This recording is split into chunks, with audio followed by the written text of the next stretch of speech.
Neste vídeo, vamos resolver alguns problemas de oficina. E vou começar com uma pequena confissão. Agora eu tenho, não um, não dois, mas 3 conjuntos de ferramentas manuais. Por que um homem precisa de 3 conjuntos de ferramentas? Bem, não é porque eu tenho algum tipo de obsessão por ferramentas, embora algumas pessoas discordem. Obviamente, as ferramentas da oficina são para serem usadas na oficina, e eu não quero que nenhuma delas desapareça quando eu precisar. As ferramentas que eu tinha sobrando, ou aquelas que não eram boas o suficiente para usar na oficina, acabaram ficando aqui em casa. Assim, posso ser um pouco preguiçoso, e não preciso ir até a oficina sempre que preciso de algo aqui.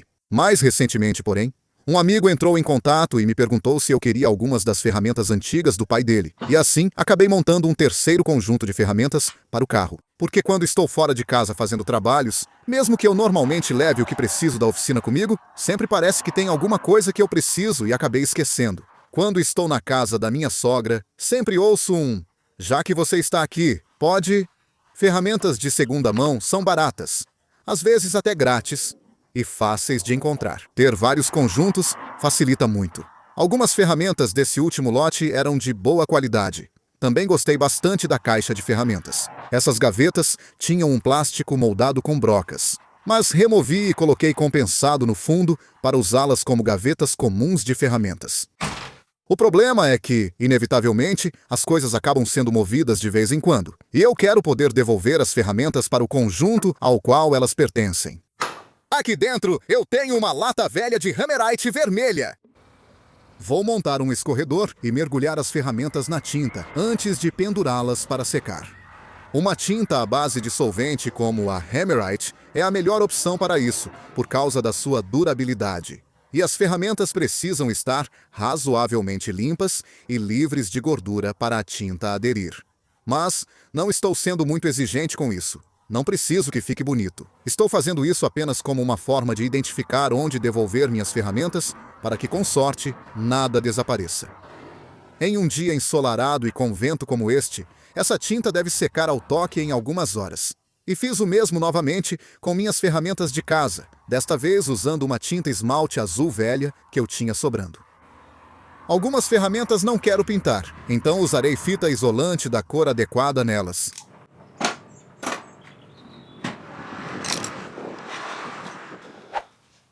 A próxima coisa é algo que tem me incomodado há um tempo, e eu só não tinha parado para consertar ainda. Há um tempo, eu construí essa solução de armazenamento para minhas 2 lixadeiras. E ela funciona muito bem em termos de localização, porque fica perto da minha mangueira de extração de pó e da minha bancada principal, onde faço a maior parte do lixamento. Mas isso criou um problema, porque quando estou lixando na minha bancada, a mangueira está sempre ficando presa. Então acabei arredondando esse canto, assim ela enrosca menos, mas ainda não é o ideal. E como a saída de extração dessas lixadeiras fica tão baixa, como você pode ver, ela está sempre ficando presa na borda da bancada, ou na própria peça de trabalho. Então, muitas vezes, quando estou tentando lixar alguma coisa, ou eu preciso usar as 2 mãos assim, ou preciso passar a mangueira por cima do ombro assim. Como tenho esse pilar no meio da oficina, é uma ótima chance de criar um braço articulado para manter a mangueira fora do caminho. E como de costume, vou usar apenas pedaços e materiais que tenho espalhados pela oficina.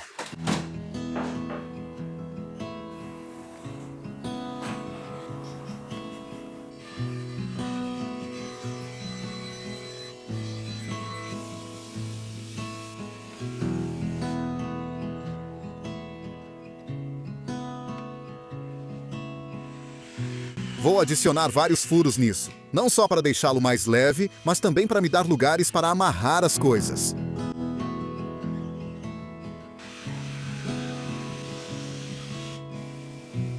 Vou usar um pouco de tinta nanquim para tingir isso de preto intenso.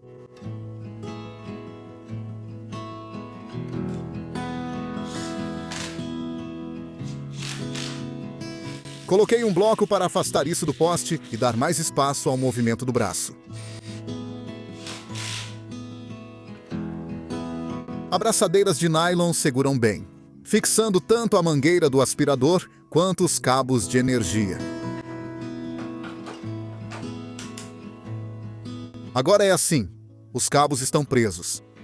E era assim antes, com os cabos arrastando no chão. Tenho uma boa amplitude de movimento com isso, então consigo alcançar todos os 4 cantos da minha bancada com a lixadeira sem problemas. E o mesmo vale para a bancada aqui também. No entanto, ainda tenho a opção de empurrar a mangueira pelo abraçadeira plástica e obter o mesmo alcance que eu tinha antes. Logo depois, tive outra ideia: usar 2 fechos de engate tirados de uma bolsa velha. Posso usar esses fechos como sistema de liberação rápida para mangueira e cabos de energia. Mas, obviamente, a melhor parte é que não vai mais ter a mangueira enroscando na bancada. Fiquei bem satisfeito com isso. Quem assiste sabe que adoro minhas gavetas Beasley para guardar pequenas peças como porcas, parafusos, arruelas, luvas, bites, brocas, puxadores e dobradiças. Até escrevi uma música sobre elas. Gavetas funcionam muito bem para mim. Especialmente as da Beasley. São minha solução favorita de armazenamento na oficina. Mas é difícil encontrar caixas que realmente caibam nelas. Minhas gavetas ficam cheias de sacos e caixas altos demais para fechá-las. Meu amigo Dean, do Woodwork Journey, recomendou uma solução para impressão em 3D chamada Gridfinity, um sistema capaz de otimizar cada milímetro quadrado do espaço e que também impede que as coisas fiquem deslizando. Nos últimos anos, tive várias ideias de impressão 3D para a oficina. Minha placa de folga 0 da serra de bancada está bem desgastada. São difíceis de fazer em madeira e cortar com segurança o encaixe para a faca divisora é complicado. Além disso, não há peças de plástico à venda para a maioria das serras. E, obviamente, as placas de inserção que vêm com as serras têm esses grandes vãos, permitindo a inclinação da lâmina. E pequenos pedaços de madeira frequentemente caem ali, ao lado da lâmina girando. Isso não é bom. A folga 0 permite uma qualidade de corte muito melhor na serra de bancada, porque o material que você está cortando fica totalmente apoiado, o que significa menos lascamento. Não consegui na primeira tentativa. Ficou bom na minha serra, mas o desenho das caudas de andorinha deixou pouco material de um lado, não garantindo a união das peças. Supercola resolve, e ainda vamos usar, pois não desperdiçamos plástico aqui em casa. Redesenhei e imprimi a versão Mark II, que resolve esse problema nos próximos encaixes. O que me atrai na impressão 3D é justamente poder modificar itens totalmente personalizáveis. Quando a Bambu Lab ofereceu me enviar a nova impressora P2S, agarrei a chance. Não é como as impressoras de hobby de 5 anos atrás, em que se gastava mais tempo consertando do que usando. Ferramenta imprime a 500 milímetros por segundo, totalmente fechada e pronta para uso imediato. Basta ligar e começar. A configuração foi rápida e fácil. E com inúmeros modelos 3D gratuitos disponíveis online, geralmente o design já foi feito por outra pessoa. Para mim, poder projetar, prototipar e imprimir coisas, em vez de buscar online ou em lojas, tem sido uma grande economia de tempo e foi um divisor de águas. E não são só soluções para a oficina.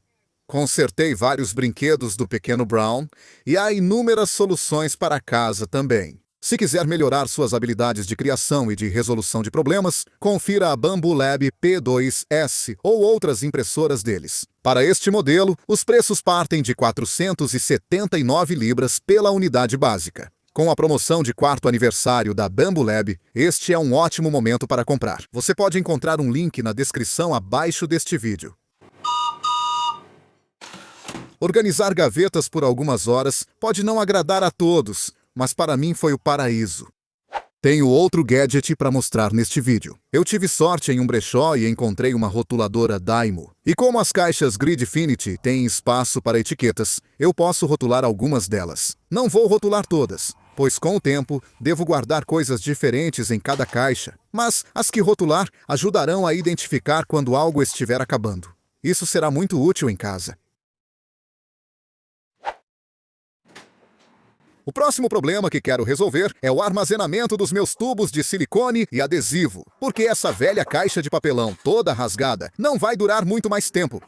O problema que sempre tive ao guardar esses tubos, especialmente os que já foram usados, é que todo o conteúdo vai para o topo, deixando-os pesados na parte de cima. E aí, se você empilha eles em um armário, eles ficam querendo cair o tempo todo. Quero que meu sistema de armazenamento sustente os tubos e mostre o conteúdo. para ver rapidamente se estou com pouca selante acrílico. Também quero que essa solução consiga armazenar bicos sobressalentes e minhas ferramentas de silicone. E quero que meu suporte tenha 615 milímetros de comprimento, por motivos que vou explicar depois. Cortei 4 painéis de 100 milímetros de largura para as partes horizontais. Vou informar as dimensões durante o processo, caso alguém queira construir um igual.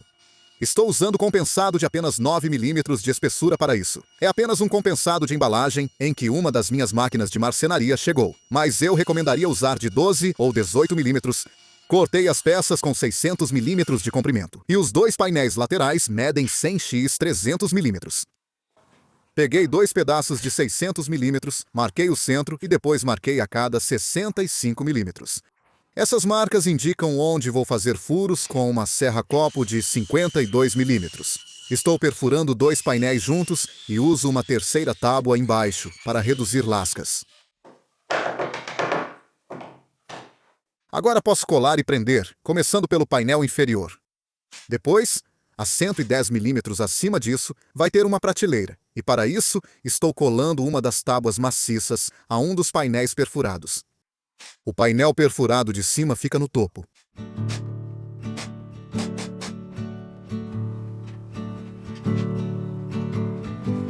Tenho um pedaço de madeira dura para usar como painel traseiro. Cortei exatamente no tamanho da unidade montada e posso colar e pregar atrás, o que reforça tudo, pois o compensado é bem fino. Agora corto um painel divisor para a parte inferior, com 100 por 110 milímetros. E então eu fiz algumas caixinhas para colocar dentro dos 2 compartimentos na parte de baixo, usando os pedaços de compensado que sobraram, e vou apenas colar e prender com sargentos. Deixei uma folga de 3 milímetros no topo e nas laterais, só para garantir que elas vão caber. Normalmente eu faria furos para puxar em caixinhas pequenas assim, mas agora tenho muitos puxadores usados, então vou adicionar 2 desses. Aplicar um pouco de cera de vela vai garantir que elas deslizem facilmente.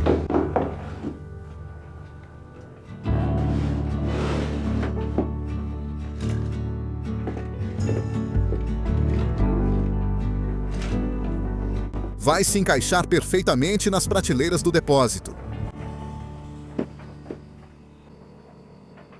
Como mencionei, tenho 3 conjuntos de ferramentas manuais e 3 lixeiras na oficina. E estou prestes a adicionar uma 4ª. Esta é a minha lixeira de lixo comum. Tenho uma lixeira boa para lenha, onde coloco o que pode ser queimado. Já a ruim é para compensado, MDF, OSB, madeira tratada ou pintada. E aqui perto da serra de fita, para todos os pequenos retalhos que sobram na serra de fita. Estava ficando realmente irritante ter que jogá-los todos ali ou ali. Reconheço que tenho sorte por ter tanto espaço, e nem todos conseguem dedicar tanto só para lixeiras. Mas esse sistema funciona muito bem para mim. Nesta prateleira ficam meus frisos, cavilhas e peças de acabamento que estão desorganizados. Vou dedicar um tempo para arrumar. Quero separar as cavilhas e guardá-las na prateleira de baixo. Algumas coisas não valem a pena guardar, vou usar como lenha. Vou guardar todos os frisos e acabamentos separadamente. Gosto de prender com fita as peças iguais para visualizar facilmente a quantidade de cada uma. No sótão, eu tinha canos de 100 milímetros que sobraram da instalação do sistema de extração de pó. Vou apenas prender isso com fita gaffer para poder organizar melhor todas essas coisas. Não é uma solução ideal, mas melhorias incrementais como essas fazem parte da jornada na oficina. Espero que você tenha gostado deste vídeo e obrigado por assistir.